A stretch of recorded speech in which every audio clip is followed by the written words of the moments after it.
अस्सलाम वालेकुम फ्रेंड्स, अगर आप जनरेटर यूज़ कर रहे हैं और जनरेटर जब आप चलाते हैं तो आपका जो इन्वर्टर है उसके साथ सपोर्ट नहीं करता। वो आपकी बैटरियां जो हैं, जनरेटर जब चल रहा होता है उस टाइम बैटरियां चार्ज नहीं हो रही होती, तो आपको बहुत ज़्यादा लॉस हो रहा होता है। क्योंकि जनरेटर जब आप चलाते हैं तो वो पेट्रोल से चलता है। 1 घंटे में 2-3 लीटर पेट्रोल आपका जनरेटर अगर कंज्यूम करता है तो इतने ज़्यादा पैसे उसमें लगाने के बाद आपकी अगर बैटरियां भी उस टाइम में चार्ज नहीं हो पाती तो आपको जनरेटर चलाने का कोई खास फायदा नहीं होता और वो जनरेटर आपको बड़ा महंगा पड़ता है। तो इसके लिए आपको क्या करना चाहिए कि आपको एक ट्रांसफार्मर वाला जो बैटरी चार्जर है वो तैयार करवा लेना चाहिए। अब ये ट्रांसफार्मर वाला बैटरी चार्जर क्या होता है, ये कैसे काम करता है? इसमें होता ये है कि एक ट्रांसफार्मर होता है जिसमें पत्रियां लगी हुई होती हैं और वो होती है जी उसकी कोर। जो लोहे की पत्रियां होती हैं उनके दरमियान में जो होती है वो वाइंडिंग होती है। कॉपर की वाइंडिंग से सेकेंडरी और प्राइमरी वाइंडिंग की 2 कॉइलें तैयार की जाती हैं। उनके ज़रिए बैटरी के जो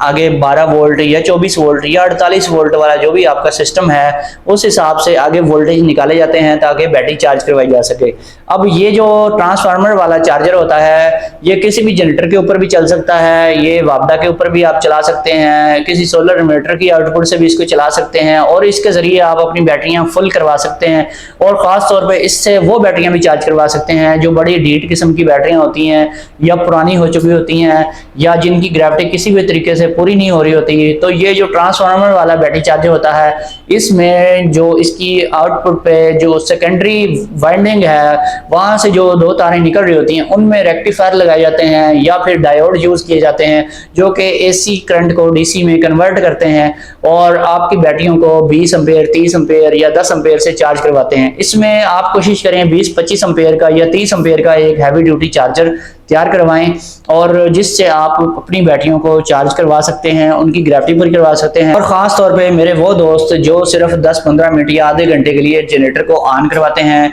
लेकिन उनका जो इन्वर्टर है वो जनरेटर की इनपुट को यूज़ ही नहीं करता, उसके अंदर वो दाखिल ही नहीं हो पाती, इन्वर्टर ट्रिप हो जाता है, तो वो एक्सटर्नली इस चार्जर को जनरेटर से डायरेक्ट लगा दें कि जब भी उनका जनरेटर चले साथ ही ये चार्जर चल पड़े। चार्जर की चुंडियाँ एवरी टाइम बैटरी के ऊपर लगी रहें और जो आप 5 मिनट, 10 मिनट या 15-20 मिनट आप जनरेटर चलाएं उस दौरानिये में आपकी बैटरियां फुल नहीं तो कम से कम हाफ चार्ज लाजमी हो जाएं। अगर आप चाहते हैं वो फुल चार्ज हो जाएं तो आप इसके लिए हैवी ड्यूटी एम्पेयर्स वाला चार्जर यूज करवा सकते हैं जो कि 30 से 40 एम्पेयर उसकी कैपेसिटी होती है। तो कभी कभार अगर इस तरीके से आप जनरेटर यूज करते हैं, कोई हफ्ते में 1 दिन या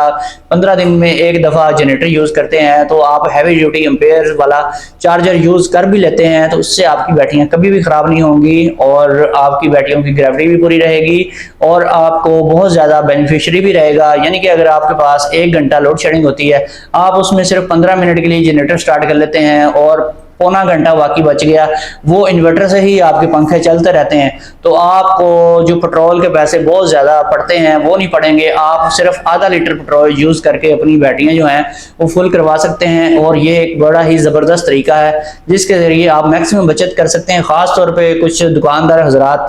जिन्होंने जनरेटर रखे होते हैं, उनकी मजबूरी होती है जनरेटर रखना, उनके लिए ये एक बहुत ही मुफीद चीज़ है।